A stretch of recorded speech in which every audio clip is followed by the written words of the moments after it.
Bonjour à toutes et à toutes. Aujourd'hui on se retrouve pour du coup une nouvelle vidéo, comme je vous l'avais dit pour certains en live, sur l'explication du pendule, comment ça marche, etc.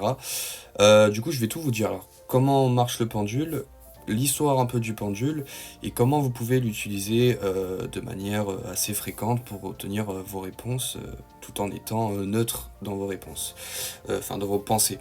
Voilà, je vais vous expliquer tout ça. Du coup, le pendule divinatoire est un outil ancien utilisé depuis des siècles pour obtenir des réponses et développer son intuition, simplement, et mieux se connaître personnellement. Donc, dans les temps anciens, il y a beaucoup de personnes qui l'utilisaient pour avoir des réponses sur leur futur, comment ça se passait, ou pour faire des recherches, hein, tout simplement. Comment il fonctionne réellement?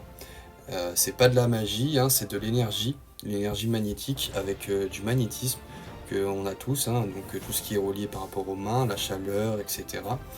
Et du coup, c'est comme ça que ça fonctionne. Donc, c'est-à-dire que vous pouvez le faire tourner, parce qu'il y en a beaucoup qui me disent dans mes lives, oui, tu fais bouger le pendule, tu bouges tes doigts. Non, c'est avec mon énergie magnétique, c'est pour ça qu'il y a des fois où je suis fatigué. Des fois dans mes lives où je fais des pauses, où je passe des fois sur du tarot, parce que le tarot ça prend pas de magnétisme.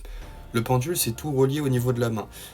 Comme je vous ai sorti des vidéos explicatives, comme j'ai déjà fait auparavant, mais c'était pas moi, c'était quelqu'un d'autre, ça bouffe de l'énergie. Ça bouffe de l'énergie vitale.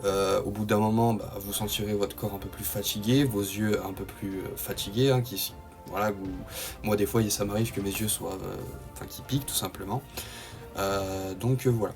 Donc, qu'est-ce qu'un pendule divinatoire? Un pendule divinatoire est généralement composé d'un poids suspendu à une chaîne ou un fil. Donc ça peut être du bois, un pendule que vous construisez vous-même, ou un pendule que vous achetez, mais en général, soit vous avez deux options quand vous les achetez. Soit c'est un pendule que vous choisissez avec l'intuition, c'est-à-dire que en quelque sorte la pierre ou le pendule en lui-même vous appelle, vous fait de l'œil, entre guillemets, du coup vous le choisissez, ou soit c'est un pendule déjà prédéfini pour vous aider à la radiesthésie. Donc on a deux pierres principales pour aider à la radiesthésie. Donc on a la première pierre, pardon, l'améthyste, qui sert déjà de gérer par rapport au stress, etc., qui vous redonnera plus facilement, on va dire, des réponses précises par votre intuition, pour aiguiser votre intuition. On a l'œil de tigre qui redonne une confiance en soi énorme et qui peut aussi aider à la radiesthésie dans les précisions, tout simplement. Donc ça, c'est les deux premières pierres principales à utiliser si vous n'avez pas l'envie de choisir votre pendule avec une intuition. Et deuxièmement, vous pouvez le construire avec du bois en général. Vous pouvez faire des pendules avec du bois. Tant qu'il y a un poids et une ficelle, on peut appeler ça un pendule. Du coup, maintenant, comment le pendule fonctionne? Le pendule fonctionne grâce à l'interaction entre ton inconscient et ton intuition. Donc c'est-à-dire que quand vous faites tourner le pendule, votre intuition vous parle en même temps. Donc c'est pour ça que moi j'arrive à faire des ressentis, c'est-à-dire que des fois je parle sur vos blocages, sur votre passé, sur votre présent, sur votre futur, mais c'est mon subconscient qui parle, c'est-à-dire que c'est pas moi qui ai deviné oh bah tiens, lui il a ça. Non, c'est mon inconscient qui parle, et du coup c'est comme ça que j'arrive à avoir donné des intuitions, etc. Du coup aussi, il y a les micro-mouvements naturels du corps, donc ce que je vous parlais avec le magnétisme, etc. Donc ça marche aussi, il y a tout qui rentre en compte.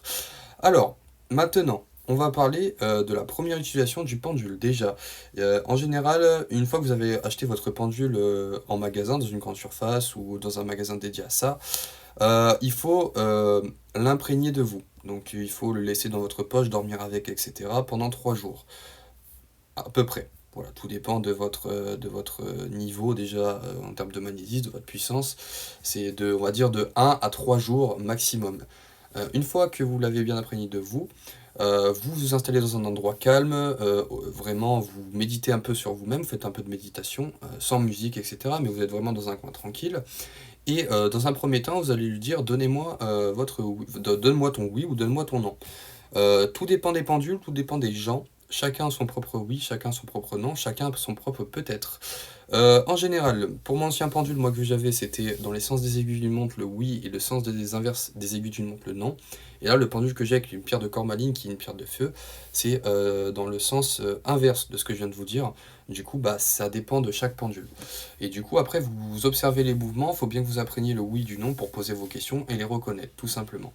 Voilà. Le conseil important. il faut que vous posez toujours des questions fermées, hein, comme vous me posez dans mes lives, est-ce qu'il va le revenir? Oui, non, par exemple, voilà. Tout simplement, il faut éviter d'utiliser le pendule quand vous êtes stressé, énervé ou triste, ça peut vraiment influencer le résultat, il faut rester neutre, pensez à aucune pensée, genre est-ce qu'il va revenir? J'espère qu'il va revenir dans votre tête, vous disiez ça, ça va vous sortir oui, parce que vous le pensez. Donc il faut toujours rester neutre, hein, et ne pas non plus être ni stressé, ni en colère, voilà. Faut, comme moi je fais dans mes lives, je suis quand même assez calme. Bon après, c'est vrai qu'il y a des fois où voilà, je râle un petit peu, mais parce que voilà, on a tous nos moments de râlage entre guillemets, hein, donc voilà. Et pour finir sur cette première petite vidéo explicative, le pendule divinatoire est avant tout un outil de connexion à soi-même ou pour les autres, avec de la pratique, de la patience et de la neutralité, ce que je vous disais tout à l'heure du coup, il peut devenir un excellent allié pour développer son intuition, tout simplement. Donc vous pouvez vraiment aiguiser votre intuition grâce à ça. Donc c'est pour ça que maintenant j'ai une intuition aussi développée, que j'arrive à ressentir les choses. Bon après moi c'est un cas à part, je suis d'une famille de clairs-ressentis et un petit peu de clairvoyance, mais je fais plus partie d'une famille de clairs-ressentis, donc ça y aide. Voilà, tout simplement. En tout cas, merci d'avoir regardé cette première vidéo. N'oubliez pas de commenter, liker, partager, republier si cette vidéo vous a plu.